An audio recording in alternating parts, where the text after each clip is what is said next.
Ladies and gentlemen, welcome back. It's NMeade here as always. With the first month of 2020 in the books, it's time to review the world record progression of January 2020. This month, we had 6 world records in total across 5 unique tracks. Let's get started. Continuing where we left off last month, there was more activity on Totes Factory at the beginning of this month. Logan continues here, setting the first 2 world records of 2020. On January 1st, Logan became the first player to sub 147 on Totes Factory shortcut category, improving the world record by 57 milliseconds with a time of 146.944. The biggest time loss in this run would come from the bad landing at the very end of lap 1, but had clean driving throughout the rest of the run to seal the first 146 on Totes Factory. One day later, on January 2nd, Logan had a run he deemed as a dead run due to how the first half went, but ended up continuing the run anyway. I'm going to let you guys watch what happened next.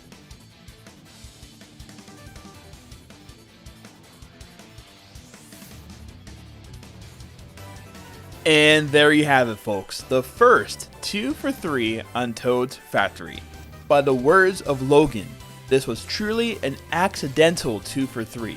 But a 2 for 3 nonetheless. The first 2 for 3 box clip run on Totes Factory, improving the world record substantially by over 1 second, 1 second 672 milliseconds, with a time of 145.272. When asking Logan about his improvements overall, he comments from December 19th until now, the movement has been crazy with what's been made possible from the box clip being barely humanly possible to a 2 for 3 being done so quickly, commenting further that he never played a track with such precision required for this strategy. He goes on to mention that once a ghost was made and you could race against it, the alignments for the box clips became easier to pull off, and he prefers racing ghosts. He does not have plans for any improvements beyond this as of yet when I asked him in January. Now, to answer a frequently asked question the past couple of weeks, currently pulling off a 3 for 3 crate clip humanly is unlikely to be faster than an optimized 2 for 3 crate clip run. The crate clip is cycle based, as seen by the moving crates on the horizontally moving conveyors.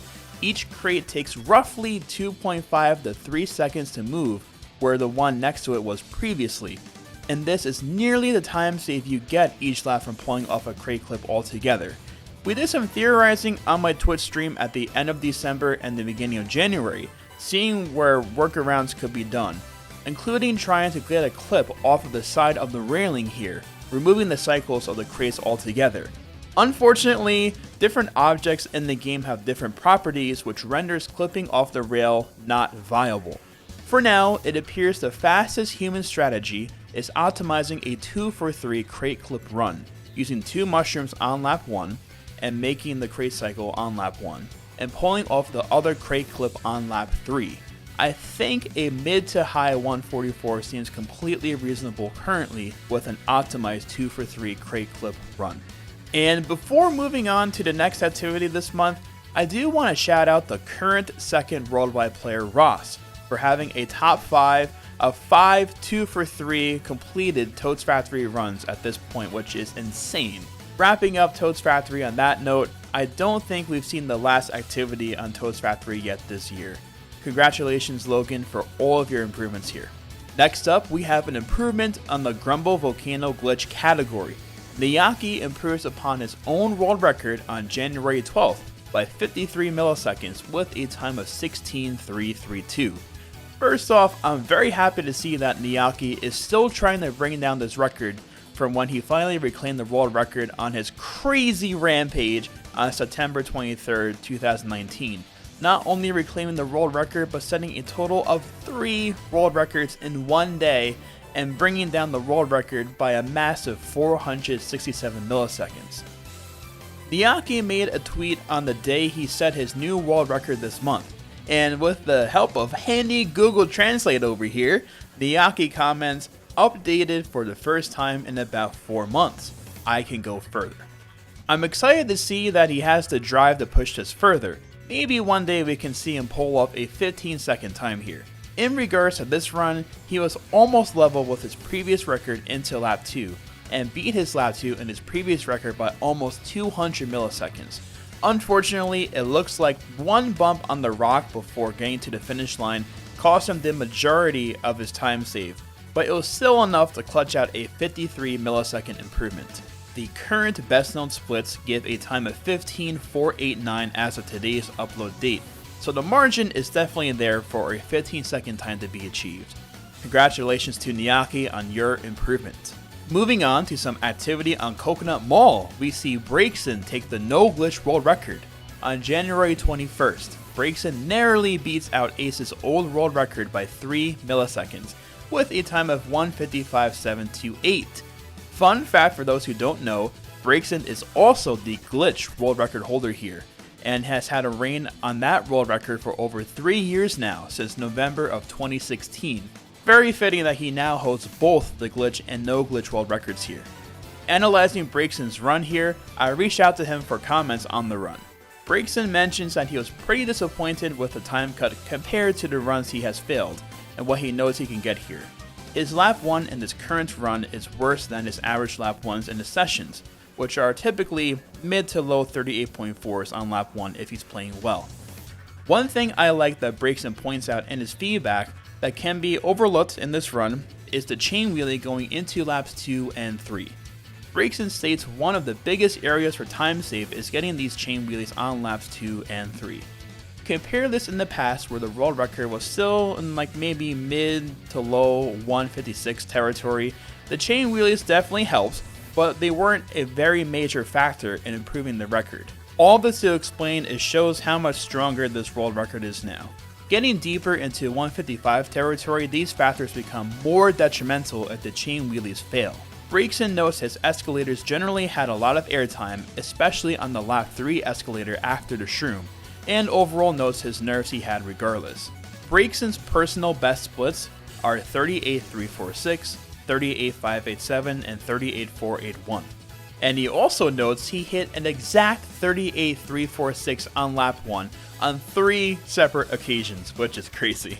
He notes the 38.587 lap 2 was carried by the first escalator in that split, and the driving was subpar, which still leaves time saved to be had. Personally, I've been questioning the idea of trying to beat the car on lap 2 at the end to do one complete drift at the last turn, and also being fast enough to hit all 3 boost pads like on lap 1. Breakson had a pace of 38.343, which noting he used 2 mushrooms in lap 1, and then he had the 38.587 lap best split on lap 2, and even on that pace, it still looked hard to beat the car. Breakson notes his best lap 3 can go down to a 38.3 as his best lap does not have a full chain wheelie and did not have a sick escalator either. Breakson's current best pace into lap 3, and also by the way in all of these videos in the description below, I have a link to the best known splits page, which also includes a tab with the best known paces on all tracks, which is another cool statistic to be following. His best pace is a 38.381 and a 38.700, which is an incredible pace on its own. Breakson is already quickly back to work trying to improve his time, failing some 155.5 paced runs already with drop chains, so the room for improvement is definitely there. He notes he is unsure if a 155.4 is his end goal time here currently, as it is pretty hard to judge where the cars will be on faster paces at the end of lap 3. And a fun little tidbit here, Breakson mentions that he didn't think this was the world record, looking at the digits, but eventually realized it was, so that was pretty funny. The current best known splits give a time of 155.389 as of today's upload date. Congratulations on your record here, Breakson, and good luck on further attempts. Now, we come to DK Summit. We had an epic return in the month of January to this track by Blake. Blake improved upon Connor's old world record by 173 milliseconds, with a time of 1:45.456 on January 30th. Blake is one of the old veterans of DK Summit, setting his first world record on DK Summit back in July of 2012. With his track record here notable for adapting to new strategies implemented, like hopping on the gap for the old shortcut method and eventually learning the newer double shortcut seen here. Blake established his dominance here for over 4 years, with only 2 players beating him during that time period. When Blake was eventually beaten by Connor in November of 2017, we didn't hear or see any improvements beyond that point by Blake. Seeing his return here is so cool. I mentioned it in last month's video, but seeing old veterans come back and reclaim world records is such an exciting sight to see. Reaching out to Blake for feedback, Blake comments, "Since Mad Sun's introduction of the current double shortcut in August of 2012, there have been a total of 20 world record improvements. Not one of these runs, however, are without at least one or two glaring errors, and this run was no exception. The opening to lap 1 was ghastly, and the missed boost panel lap 2 was very costly. An early trick lap 3 at the very end here, right before the finish line, cost him a 34.9 lap. And analyzing and reacting, Nick was accurate in his assessment of the Shy Guys being an issue. Had I gotten the boost panel lap 2, a collision with the two Shy Guys before the last trick would have been nearly inevitable. Blake does mention he hit them on multiple occasions, potentially, although unlikely, sub 145 runs. Blake concludes his feedback with noting that lap 1 has yet to be optimized due to the Shy Guy, and despite this, his best lap 1 is a 34.960, and his best laps 2 and 3 is a 34.817. I personally consider DK Summit as one of the most technique heavy tracks in the game. With that in mind, I still see a fair amount of improvement that could eventually lead to being the Shy Guys on these different laps, further having more time save. And at least one thing for variance I'd like to note as well in the comparison of Blake and Connor is seeing how much time you can lose on this double cut as well. Looks can be a little bit deceiving until you're comparing versus a Ghost, and the Ghost comparison here shows that very well. I'm sure I speak for all of us, but I really hope this isn't the last of Blake's activity that we see here. It would be awesome to see a battle between Connor and Blake here, and see how far down this can go. The current best known splits as of today's upload date give a time of 1:44.524. Overall, amazing job on reclaiming the world record here after so long, Blake, and good luck on further improvements if you plan on doing future attempts. Ending the month of January, we head now to DS Desert Hills, where we had an improvement on the glitch category by Logan. Logan improves David's previous world record by 77 milliseconds, with a time of 1:31.462 on January 30th. I've been watching Logan's attempts on stream recently, and he has had some really awesome laps and paces. Logan had a few comments about his run here, noting he thought the run was overall too fast into lap 3, and as a result it would hit the fire snake, but apart from that, the driving in the second half of lap 3 is what made it the world record run, which we can see watching back the comparison of David versus Logan in the end of lap 3. Maneuvering the hill section here at the end can be particularly tricky and challenging, and there can be some unfortunate bounces at any point in this sequence here that can cost a lot of time, but Logan was able to save most of the improvement here at the end. Logan notes the recovery after landing each lap can be better like it was in lap 1 compared to laps 2 and 3. In regards to the fire snakes, especially for lap 3, Logan notes if you can get a very good pace such as a 30.4 and a 30.2 into lap 3 and maneuver around the first fire snake, you can beat the second fire snake to the right, believing that the first time this happens, with decent driving afterward, will result in a very low 131. Logan has experimented with different entries into the section to pull off the cliff on lap 3 on crazy paces, like going to the right of this tree, noting that this is slower, but you can still get at least a 30.6 lap with this method.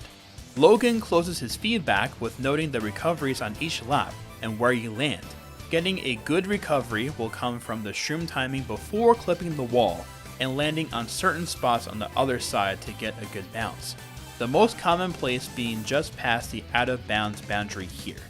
The current best known splits as of today's upload date without lucky glitches total a time of 1:35.97.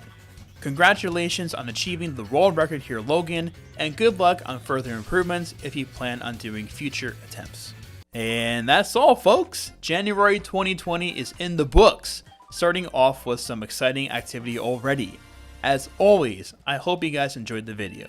If you enjoy time travel videos like these and want to see more on the way, definitely subscribe to the channel if you have not done so already, and give the video a thumbs up if you did enjoy it. I have quite a bit in the works already for 2020, and I really look forward to doing more series like these. I do a lot of things time travel related on my Twitch stream every week if you want to check out things live. For now, thank you as always for your support. I'll be seeing all of you guys, my fellas, next month where we will review all the world records set in February 2020. Take care.